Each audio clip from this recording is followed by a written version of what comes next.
ఎల్లుండి నుంచి 23వ తేదీ నుంచి పిసిసి అధ్యక్షురాలిగా నేను 23 జిల్లాల పార్టీ కార్యకర్తలతో సమావేశం జరుగుతుంది. ఇది 9 రోజుల కార్యక్రమం. 23వ తేదీ నుంచి ఈ నెలంతా జనవరి 31 వరకు జరుగుతుంది. రోజుకు 3 జిల్లాలు చొప్పున ప్రతి జిల్లాకి వచ్చి ఆ జిల్లా కాడర్తో నాయకులతో మాట్లాడడం జరుగుతుంది. జాయినింగ్స్ చేసుకోవడం జరుగుతుంది. ఎలక్షన్స్ కి ప్రిపేర్ చేయడం జరుగుతుంది. Announcement number 2, Andhra Pradesh state incharge గా ఉన్న మణికం ఠాగూర్ గారు 24వ తేదీన ఇక్కడ ఈ విజయవాడ ఆఫీస్ నుంచి Congress party contestants, MLA contestants అయినా ఎంపీ కంటెస్టెంట్స్ అయినా ఈ కమింగ్ ఎలక్షన్స్ కోసము అప్లికేషన్స్ తీసుకోవడము మొదలు పెడతారు. ఫస్ట్ రోజు ఆయన ఉంటారు, ఇన్ఛార్జ్ గారు ఉంటారు. ఫస్ట్ కొన్ని అప్లికేషన్లు ఆయనే తీసుకోవడం జరుగుతుంది. So Congress party is officially opening the window for receiving applications for MLA and MP contestants in the 2024 elections. Thank you.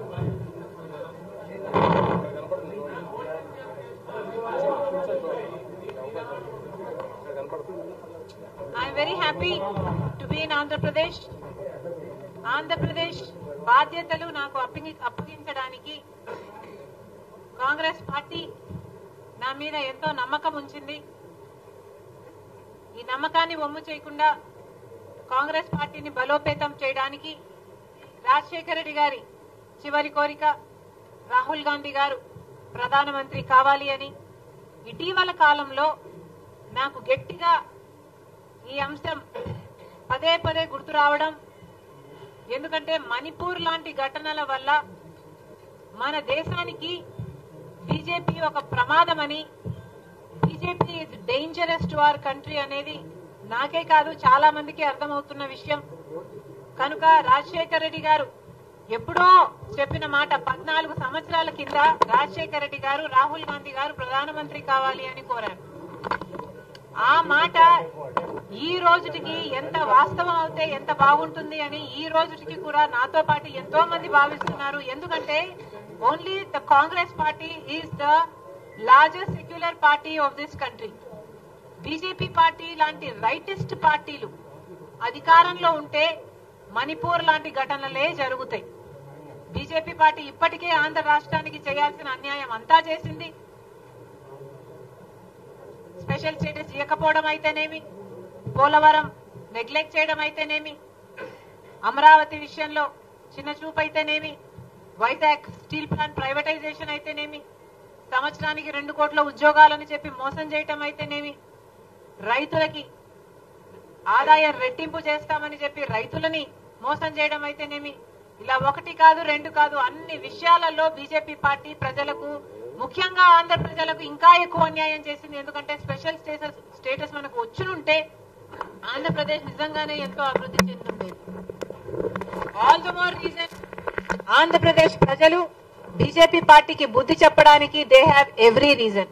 And that's why ఈ రోజు మేము కాంగ్రెస్ పార్టీ తరఫున ఆంధ్ర ప్రజలను కోరుతున్నాం. ఇప్పుడు ఉన్న అధికారంలో ఉన్న వైసీపీ పార్టీ అయితేనేమి, వైసీపీ అయితేనేమి, ప్రతిపక్షంలో ఉన్న తెలుగుదేశం అయితేనేమి, ఈ 2 పార్టీలు పేరుకు మాత్రమే వేరే పార్టీలు తప్ప నిజానికి బీజేపీ పార్టీకే తొత్తులు. వీళ్లకు పొత్తులు ఉన్నాయి లేవు అన్నది డిస్కషన్ కాదు. ఎందుకంటే వీళ్లకు పొత్తులు కంటికి కనిపించని పొత్తులు ఉన్నాయి. వీళ్ళు బీజేపీతో కుమ్మక్కయ్యారు కాబట్టే ప్రతి అంశంలో బీజేపీ పార్టీకి సపోర్ట్ చేస్తున్నారు. వీళ్ళ ఎంపీలు వైసీపీ ఎంపీలు కారు, తెలుగుదేశం పార్టీ ఎంపీలు కారు, వీళ్ళంతా బీజేపీ పార్టీ ఎంపీలు. ఈ పార్టీలకు వేసే ప్రతి ఓటు బీజేపీకే పోతుంది. కనుక ఆంధ్రప్రదేశ్ ప్రజలు అప్రమత్తం కావాలి. కాంగ్రెస్ పార్టీ తరపు నుంచి మేము చెప్తున్నాం, రాహుల్ గాంధీ గారు ప్రధానమంత్రి అయిన రోజున మొట్టమొదటి సంతకం ఆంధ్రప్రదేశ్ స్పెషల్ స్టేటస్ ఫైల్ మీదనే పెడతానని మాటిచ్చారు. దయచేసి మళ్లీ బీజేపీ ట్రాప్ లో పడకండి.